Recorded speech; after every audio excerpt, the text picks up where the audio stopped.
picture of the gridlock we've had. The problem is that President Obama and the House of Representatives are very, very, very far apart. And the simple fact of this election is that you took more moderate Democrats and replaced them with more conservative Republicans. What you have happened in, say, a state like Arkansas, where you take Mark Pryor, who's a very moderate Democrat, and you replace him with an extremely conservative Republican, is you make the Senate much more polarized. You make the Senate a little bit more like the House. And so there is no reason to look at these results and say this will somehow give Republicans a reason to make compromises that they weren't otherwise willing to make, or for that matter, give President Obama a reason to make compromises they wouldn't otherwise make. I'm really confused, though, and maybe that's the point, because, as you note, in many states, including swing states, there have been successful Democratic initiatives. You know, the minimum wage being raised in Arkansas, Illinois, and Nebraska, personhood ballot initiatives, which are essentially anti-abortion initiatives, losing in Colorado and North Dakota. If this election wasn't a defeat for liberalism, and you don't see any more agreement happening, and the voters seem to prefer Republicans to Democrats, what's going on? The thing that I think is the biggest truth about elections in the U.S. in recent years is that they are volatile in a way that we haven't seen in decades. So the 2014 defeat for Democrats is preceded by the 2012 very big win for Democrats at every level of government, including winning Senate seats that frankly they had no right to capture. Before that, you have massive Republican gains in 2012. Before that, the massive Democratic gains in 06 and 08. The voters keep voting people in who they think will solve their problems, and then they don't solve their problems. So the next election, the voters who really only have two choices, they swing back to the other choice. If I kind of want to argue anything, it's that there aren't easy stories that we can just tell. We want that in the media, and frankly, politicians want that too. But people in different parts are angry for different reasons. We're in a bit of a hole, and the American people are not happy with the government they have, nor the governments they keep getting. And until that changes, we're going to have a pretty volatile political system. One thing that is clear is that the media, by repeating these easy narratives, muddy the waters. I think we give the American people a very impoverished understanding of how American politics really works. We focus so much on personalities, and in particular, I think we focus so much on the presidency, that people end up very confused about why things in Washington don't work better and what is the right way to change it.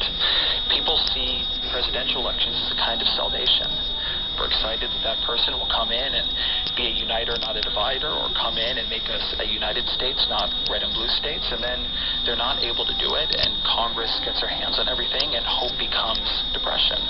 And I think that in the long term, for American politics to work better, a lot more focus is going to have to be on Congress, and there's going to have to end up being more excitement around things like midterm elections.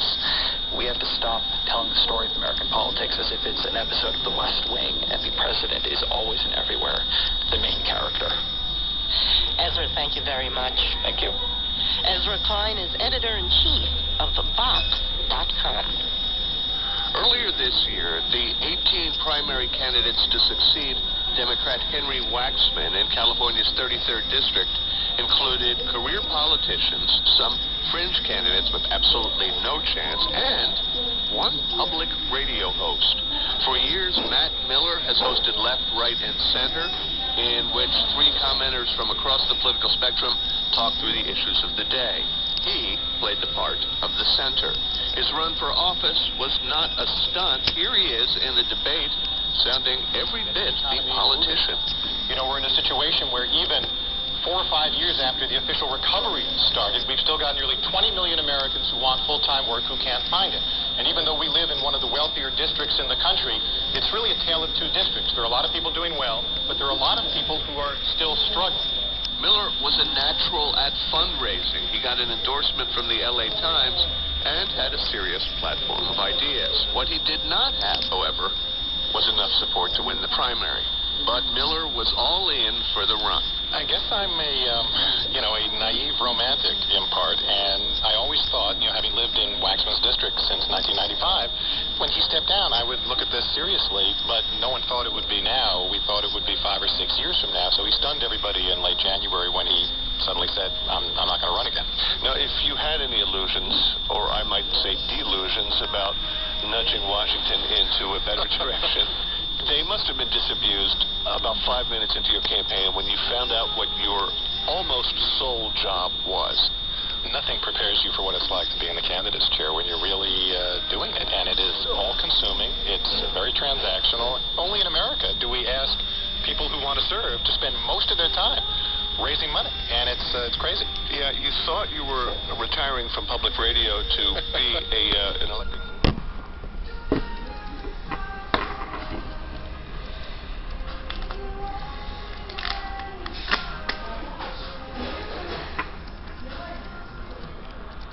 Raising over $800,000, 3 months or so. Turned out I was quite good at it. But you basically take a list of everyone you've ever known in your life, put them on a spreadsheet, try to rank them by who has the wherewithal to generously and who might be inclined to, and you then start to supplement that with your constantly expanding the concentric circles. Book breakfast, coffee, lunch, dinner, drinks with anyone who might have an interest who's in a position to help. Matt, in a moment I'm going to ask you how you come out at the other end of that process with your integrity. But first I'm going to ask you, how do you come out on the other end of that process with your dignity? Being excellent at fundraising was in the critical path for victory. That's very clear. So therefore, I would excel at it. I think you decide that the goals you're trying to serve, if you're trying to inject that into the public conversation, you need to do this to be able to do that. And so I've made peace with that. And I try to have fun with it as much as one can, because if you're going to spend 4 or 5 hours or more a day doing an activity, if you're not finding a way to have some laughs and be a happy warrior about even the fundraising. How do you have fun prostrating yourself before friends, near friends, total strangers, and their checkbooks? You get comfortable making the ask, and I was, and, you try and have a little levity while you're doing it. All right, let's do a little role-playing exercise here, Matt. We went to high school together, we stayed in touch, but, haven't been in your house in 11 years. Okay, now you're running for Congress, and the phone rings, and it's Matt Miller. It's Matt Miller calling. What does he want? Hello? Hey, Bob. So I don't know if you saw the news I sent out in the email, but I've thrown my hat in the ring for Henry Waxman's seat in Congress. He's stepping down in L.A. after 4 decades, and I've thought about doing this for a long time. I'm going to do it. Unfortunately, one of the big duties of a candidate is to raise the money to be viable, and I would love to ask for your financial support. What are we talking about here, Matt? $50, $100? Well, I'll be grateful for anything that you feel comfortable doing. The maximum is $2,600 per person, $5,200 per couple, and I'd be grateful for you're considering Dolores, as much as you can do. You can't believe what's happening. Remember Matt Miller? He wants $3,000. Now, you got almost all of your $800,000 from individuals, $2,600 or less at a pop. In a perfect world for a candidate, you also have access to PAC money. You did not fare so well. I would have been happy to raise PAC money. As a newcomer, you don't get the same offers. Senator Michael Bennet, who was a supporter of mine, had a leadership PAC, gave me a contribution. One law firm gave me a contribution. And then a friend of a friend was the CEO of Avis, the rental car company, so I got $2,600 from Avis's PAC. And I would tell audiences routinely when they say, where are you getting your money from? I would say, cards on the table, you send me to Washington, I'm under the thumb of the rental car industry. Except it's probably a little bit truer than we would wish, because you would have gotten a call at some point, right, from Big Rental, as they called it. They probably would have won some legislative relief, and then what do? I would take their call. I mean, it's human nature to be grateful to the folks who helped you get there, and I would take calls from people who donated, and that gives them more access than the average Joe on the street. During the course of the campaign, you did not sit in your chair at KCRW, but you ran on your public radio credentials. Your shorthand. You're given 3 words on the ballot under your name to say what your job is or role. So we decided on public radio host because it was the source of my name ID in the district.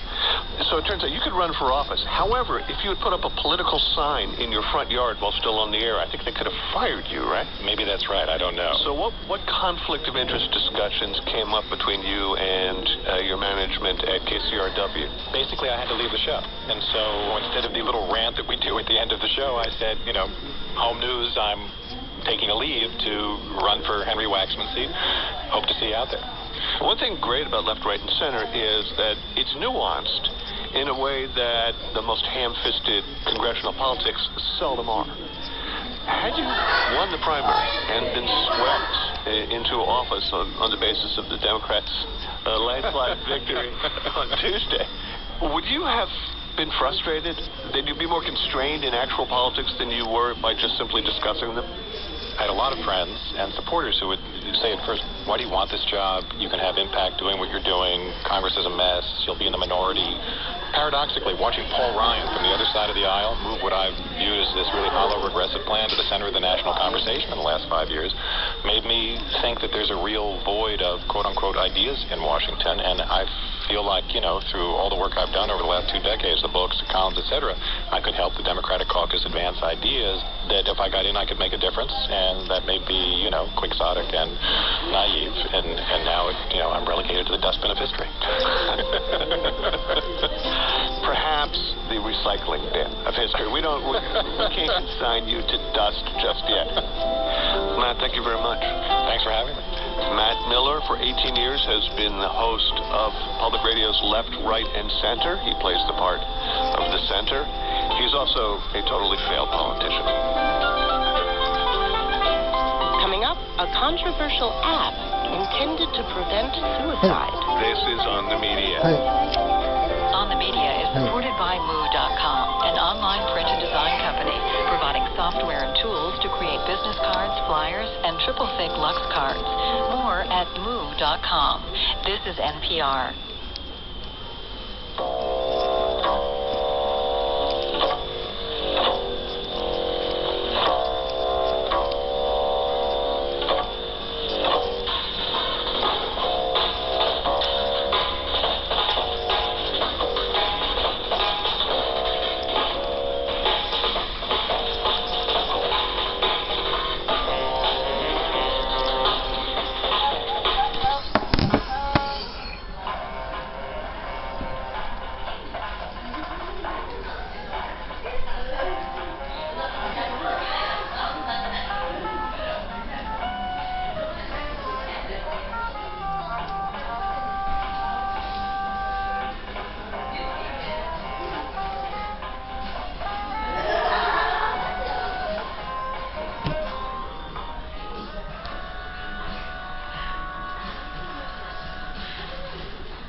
No one can say for sure, but his Twitter feed was filled with rage and despair.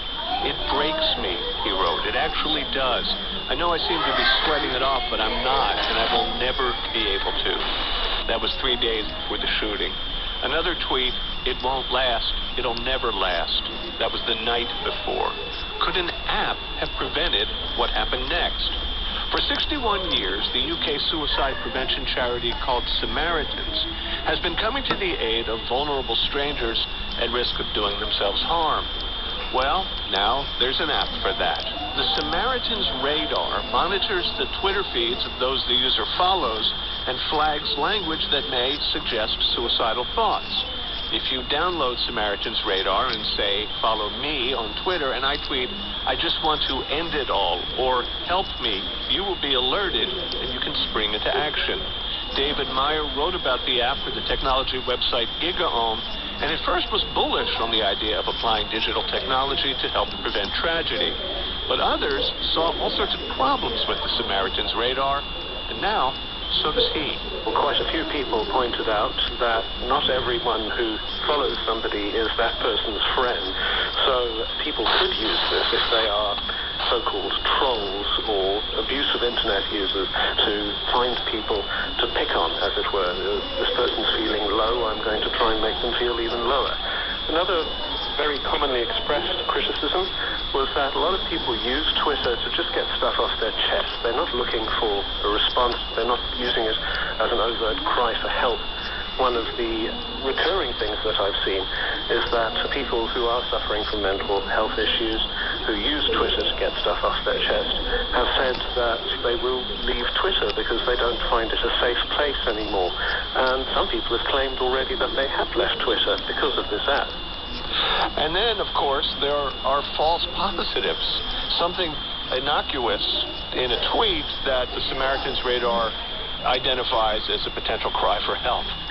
Well, I mean, that's certainly a problem. People are prone to exaggeration for comedic effect, let's say.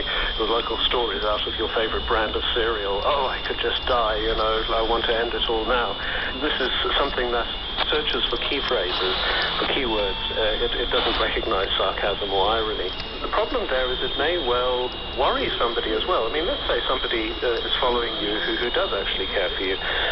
They will get a notification saying that this person is sounding distressed. They may not know the context. The sort of, I want to end it all might be let's say, a separate tweet that follows on from a previous tweet that established the context. And one of the key problems here as well is that the person who actually made the tweet, and they don't know that somebody else has been sent an alert saying that they are sounding possibly suicidal. The only people who actually opt in are the people who opt in to get the alerts about their followers. Another kind of haunting quality to Samaritan's Radar is, while it is not a big brother, it's hundreds or thousands of little brothers who, without your knowledge whatsoever, are suddenly monitoring your emotional state on a tweet-by-tweet basis. That's kind of creepy. It is. It's creepy because of the automation of it. The fact that you essentially said, okay, Mr. Automated System, keep an eye on this person for me. I mean, let's face it, Twitter is, to a great extent, a public medium, but this is kind of an automated stalking mechanism, one with good intentions, but that's sort of what it is anyway.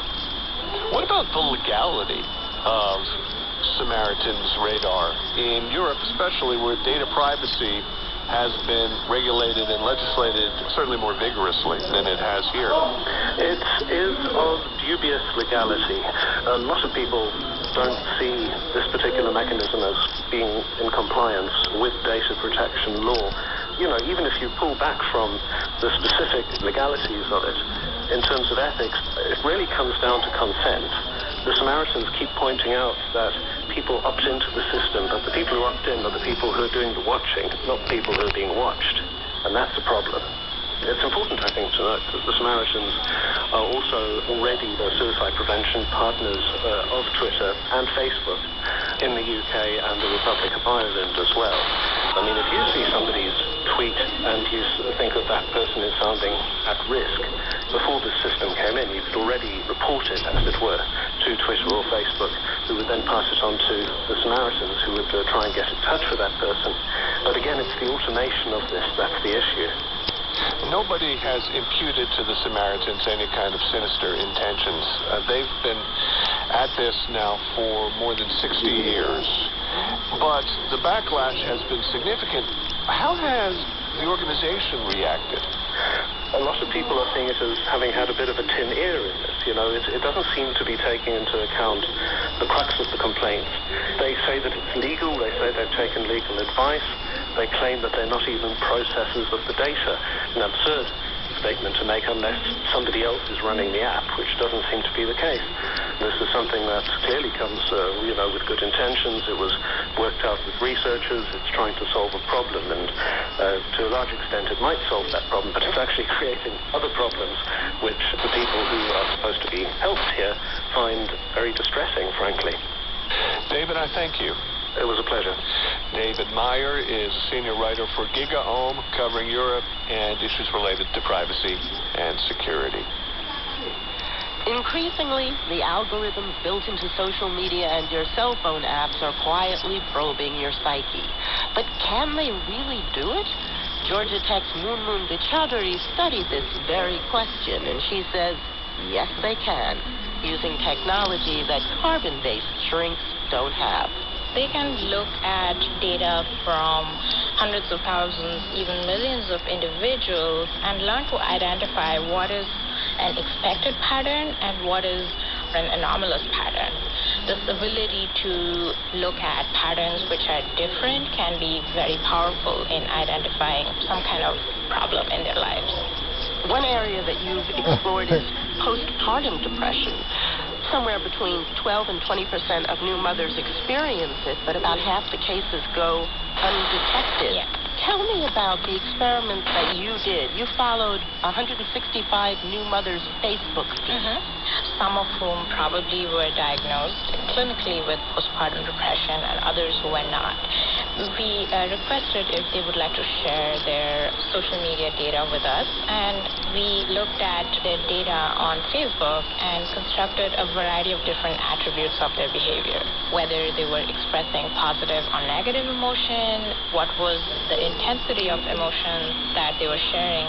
Did you have certain keywords programmed in? I mean, are they just obvious, like happy, sad?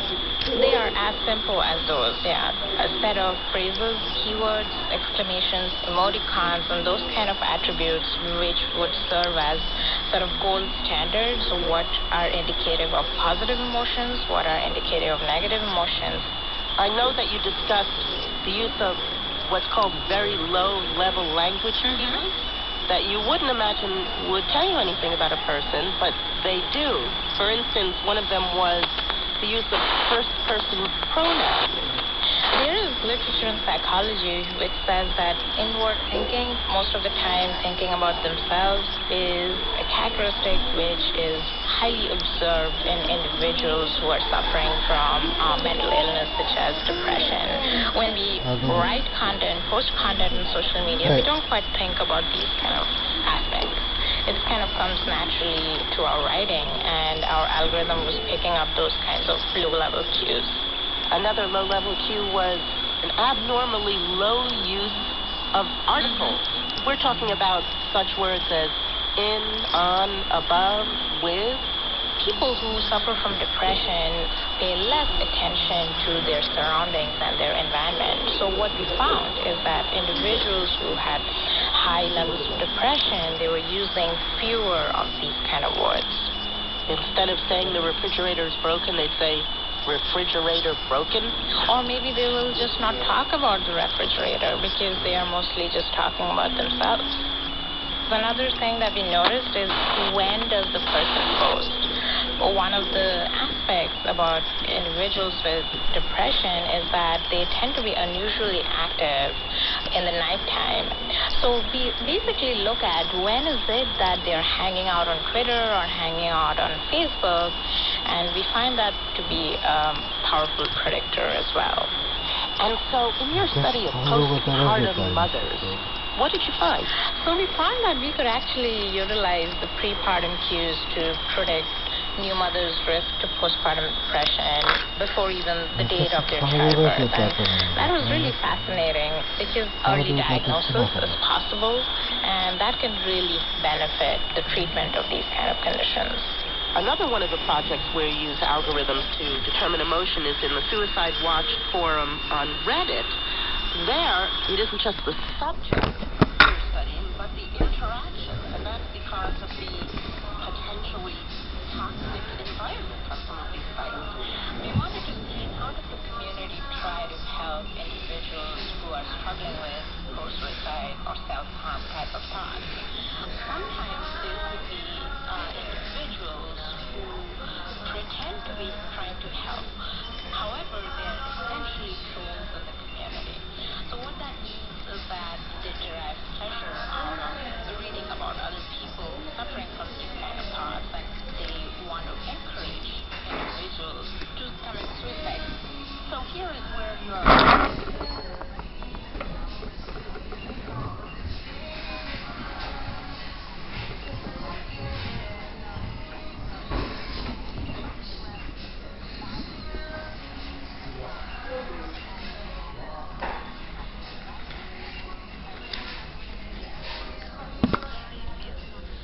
But that's the kind of algorithm that we are building. And, the pattern recognition part of the algorithm can really help us try to see that maybe there are cues in the way these trolls post or where they post.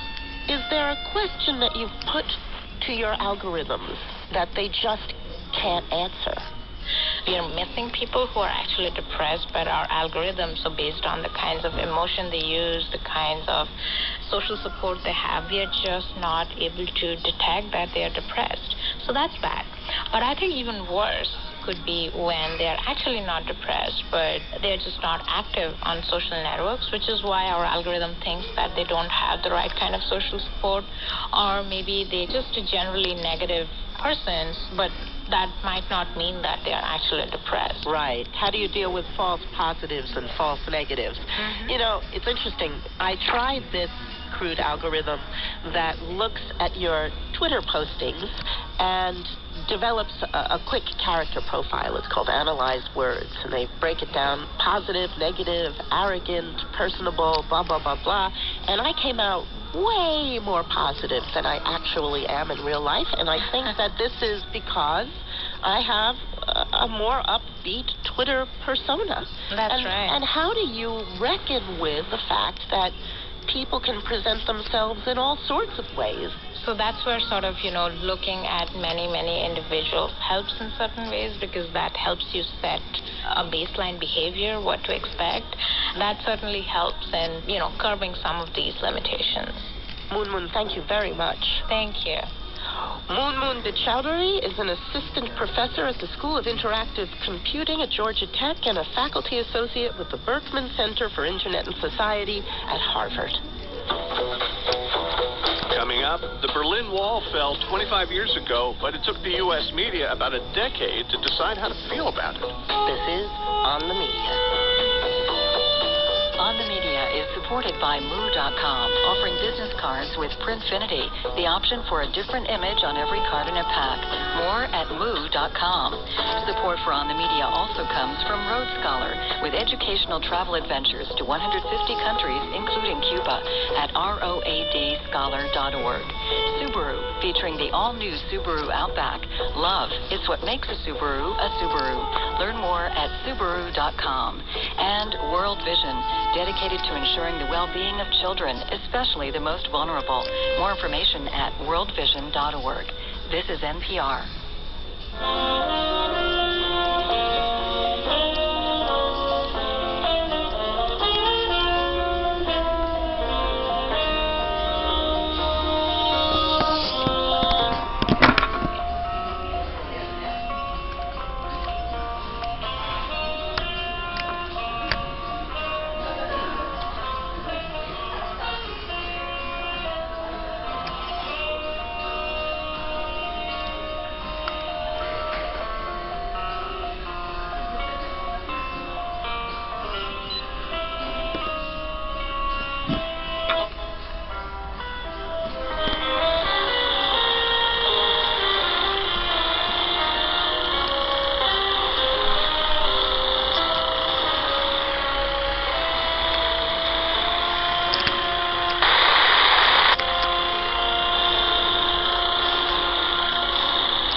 Between the sheer brutality of the Islamic State, the attacks by gun and hatchet-wielding crazies in Ottawa and New York, and the steady stream of young Westerners willing to lay down their lives for ISIS, the world continues to grapple with the perceived threat of extremist Islam.